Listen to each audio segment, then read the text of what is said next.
Hi ಎಲ್ಲರಿಗೂ ನಮಸ್ಕಾರ. Welcome to my mini vlog. ಈ ವ್ಲಾಗಲ್ಲಿ ನಾನು ಕಾರ್ತಿಕ ಮಾಸದಲ್ಲಿ ಹಚ್ಚುವಂತಹ 365 ಬತ್ತಿಯ ದೀಪದ ಬಗ್ಗೆ ತಿಳಿಸ್ಕೊಡ್ತಾ ಇದ್ದೀನಿ.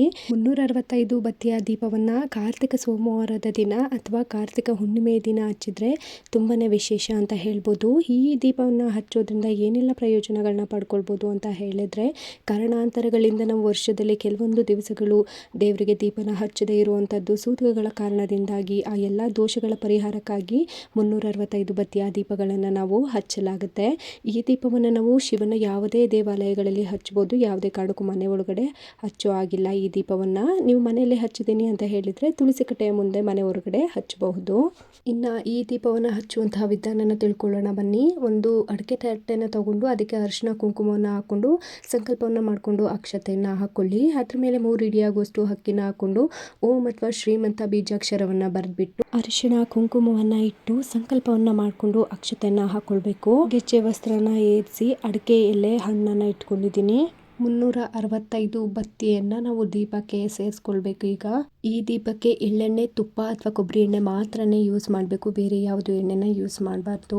ನಿನ್ನೆ ಹುಣ್ಣಿಮೆ ಆಗಿದ್ದರಿಂದ ನಾನು ಕೂಡ ದೀಪವನ್ನು ಹಚ್ಬಿಟ್ಟು ಬರೋಣ ಅಂತ ಹೇಳಿ ಎಲ್ಲನೂ ರೆಡಿ ಮಾಡಿಕೊಂಡು ಎಳ್ಳೆಣ್ಣೆನ ನಾನು ಬ್ಯಾಗಿಗೆ ಹಾಕ್ಕೊಂಡು ಪೂಜೆ ಸಾಮಾನು ಏನೆಲ್ಲ ಇತ್ತು ಅದೆಲ್ಲ ರೆಡಿ ಮಾಡಿಕೊಂಡು ದೇವಸ್ಥಾನಕ್ಕೆ ಹೊರಡ್ತಾ ಇದ್ದೀನಿ.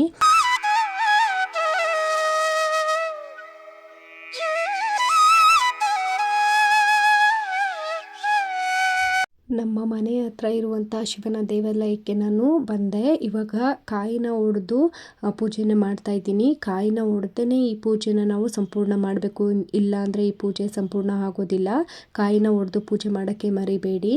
ನಾನು ಈಗ ಊದ್ಕಡ್ಡಿಯಿಂದ ದೀಪನ ಹಚ್ಕೊಳ್ತಾ ಇದ್ದೀನಿ.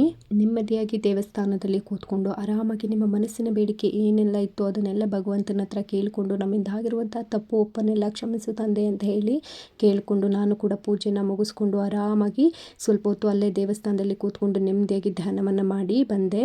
ಅದೇ ದೇವಸ್ಥಾನದಲ್ಲಿ ಸತ್ಯನಾರಾಯಣ ಸ್ವಾಮಿ ಪೂಜೆ ಕೂಡ ನಡೀತಾ ಇತ್ತು. ಆರಾಮಾಗಿ ಆ ಪೂಜೆನೂ ಕೂಡ ನಾನು ಮುಗಿಸ್ಕೊಂಡು ಪ್ರಸಾದ ಎಲ್ಲ ಈಸ್ಕೊಂಡು ಆರಾಮಾಗಿ ನಾನು ಮನೆಗೆ ಬಂದೆ. ಇದಾಗಿತ್ತು ನನ್ನ ಮಿನಿ ವ್ಲಾಗ್. ಇಷ್ಟ ಆಗಿದೆ ಪ್ಲೀಸ್ ಲೈಕ್ ಮಾಡಿ, ಶೇರ್ ಮಾಡಿ, ಕಾಮೆಂಟ್ ಮಾಡಿ. ಥ್ಯಾಂಕ್ ಯು ಎಲ್ಲರಿಗೂ. ಬಾಯ್ ಬಾಯ್.